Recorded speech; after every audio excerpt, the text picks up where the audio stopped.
Hello again, Class 5. Nice to see you, and welcome to any other visitors to our story time where we enjoy Andy Stanton's Mr. Gum and the Goblins.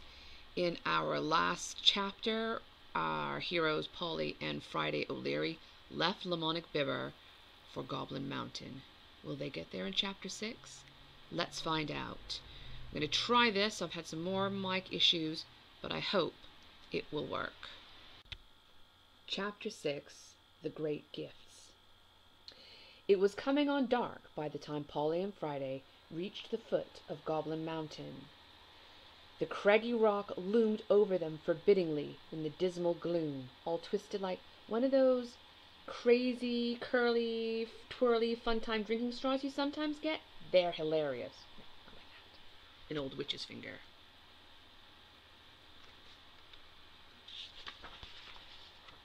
Polly, said Friday, ruffling Polly's hair affectionately with a hair-ruffling machine set to the affectionate setting. Are you absolutely 400% sure you want to do this? But before Polly could answer, the wind howled louder than ever and blew up a great blanket of snow, turning the world completely white so she couldn't see a thing. "Friday!" yelled Polly in the sudden emptiness. "What's happening?" "I don't know," came Friday's reply, but he sounded a very long way off. And in between all that wind and snow, Polly didn't know which way was which. And now she seemed to hear peculiar noises, wolves a-howling, haunting voices from the past, doorbells ringing in outer space, the sound of a milkmaid sitting on a watermelon. Whimpered Polly in a small voice. "It's crazy and scary like them late-night films on TV what isn't for children's eyes." But then the unsettling noises were replaced by another sound, faint at first, but growing louder. It was the merry tinkle of a music box, and as it grew in strength, the blanket of snow cleared away. With some surprise, Polly saw she was standing at the foot of the mountain, and for some reason, Friday was halfway up a fir tree. And now the sound of the music box seemed to be everywhere as a small boy came walking towards them in the snow. And just seeing that boy filled the travelers with warmth, for it was none other than the spirit of the rainbow. "Child," he greeted Polly, though he was no older than she, "for weeks I have lain awake, thinking about your brave journey." "But we only thought of setting off this very morning," said Polly in wonder. "I see many things," came the boy's amazing reply.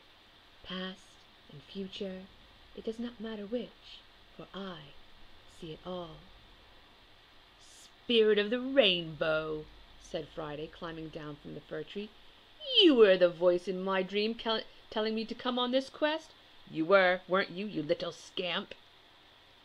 "Old man, I have no idea what you're on about," answered the lad. "But you will soon face great troubles, so I have come to help you on your way."